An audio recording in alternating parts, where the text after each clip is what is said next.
വാട്സാപ്പിന്റെ തലപ്പത്തേക്കും ഒരു ഇന്ത്യക്കാരൻ എത്തുകയാണ്. അതെ, ഗൂഗിളിനും മൈക്രോസോഫ്റ്റിനും ശേഷം ഇപ്പൊ വാട്സാപ്പിന്റെയും ഗ്ലോബൽ സിഇഒ ആയിട്ട് ഒരു ഇന്ത്യക്കാരൻ ചാർജ് ഏറ്റെടുത്തിരിക്കുകയാണ്. ക്രെഡ് എന്ന ആപ്പിന്റെ ഫൗണ്ടർ കൃണാൽ ഷായാണ് ആ ഇന്ത്യക്കാരൻ.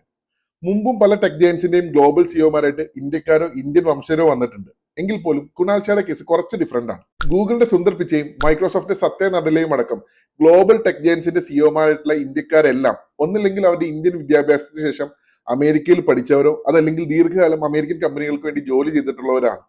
ഇവിടെ കൃണാൽ ഷാ വ്യത്യസ്തനാണ്. ഇന്ത്യയിലെ ഒരു സാധാരണ കോളേജിൽ നിന്ന് ഫിലോസഫിയിൽ ഒരു ഡിഗ്രി മാത്രമാണ് കൃണാൽ ഷായ്ക്കുള്ളത്. പിന്നീട് അദ്ദേഹം ഫ്രീ ചാർജ് എന്ന ബിൽ പേയ്മെന്റ് ആപ്പ് രൂപീകരിച്ചു. പിന്നീടാണ് ക്രെഡിറ്റ് കാർഡിന്റെ ബിൽ പേയ്മെന്റ് ചെയ്യുന്ന ക്രെഡ് എന്ന ആപ്പ് അദ്ദേഹം ഫൗണ്ട് ചെയ്തത്.